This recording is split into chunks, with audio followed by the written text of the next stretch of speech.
Livia Firth was born and raised in Rome, Italy. She graduated from the prestigious University of Rome with a degree in film studies.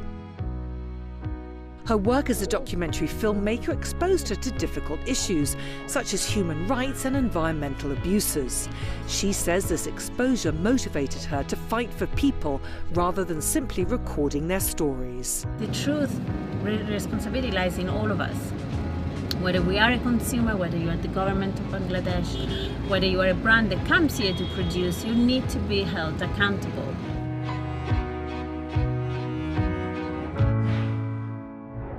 Where did this all start with you, Livia? Because you grew up in Italy. Was it something that had been from your family? Had they made you aware of these things growing up? I think being Italian has helped a lot because we grew up in a very different way, but also because I'm going to be 50 this year, and I grew up in an era without fast food and without fast fashion. So we looked at how we consumed good in a very, very different way. And certainly, as you know, growing up in a family where, you know, the food was the local food, and, you know, the fashion was whatever you save your money to buy one coat that then lasts 10 years. But also we were a family of 4 siblings, and my father was the only salary in the house. So when we grew up, my mom was the first person I ever met, you know, in the 70s she bought low energy light bulb. And it's not because she was sustainable, because she wanted to save money.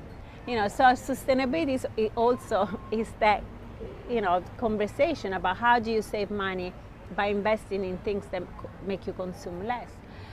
So definitely the Italian combined with the time of my upbringing and youth, the period, has helped very, very much. And I've always been an activist. I've always been, you know, involved in causes. But I think the moment that changed everything in my life, particularly for this eco-age phase, was when I went to Bangladesh in 2008. I went with Oxfam as an Oxfam Global Ambassador to visit some programs that they were doing against violence, domestic violence. And while I was in Dhaka, I asked an Oxfam representative to smuggle me into a factory. And what I saw there changed my life forever, because I arrived at the factory, which they rated A factory, so what for them was a beautiful standard at the time. And there was a soldier at the entrance with a huge gun. And you immediately arrive and think, is this a prison or is it a factory? And then you got in, and there were floors above floors of women crammed in spaces. Every window had bars, so there was no fire exit, nothing. And you start talking to the women, and they're all scared to talk to you. And some, they had the courage to talk. They said that they were working, producing 150 pieces an hour. They had like 2 toilet breaks a day. If their child was ill and they couldn't come to work, they lost the job. So these are like modern day slavery, and it's still like that. And at the time, in 2008, they were earning $64 a month.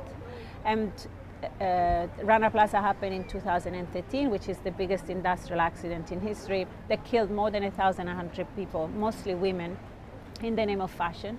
And after 2013, Bangladesh raised the minimum wage to $84 a month, and they never raised it again. You then start thinking, okay, this is how we are feeding this business model, you know, with slave labor in one part of the world and consumers on the other that profit from that. And then, you know, with everything else that sparks from that. How do you break that pattern, Livia? Because the people that are making a wage, if they're making some money for their family, if you stop that, do they suffer then?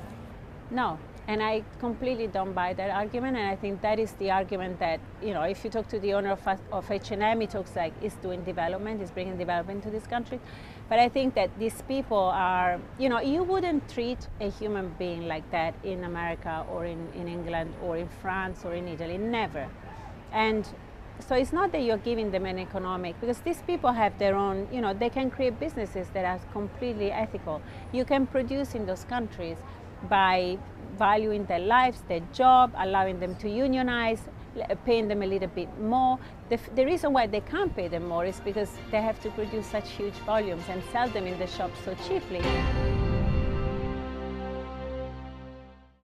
Thank you for watching, and for more from CNBC International, just hit the subscribe button.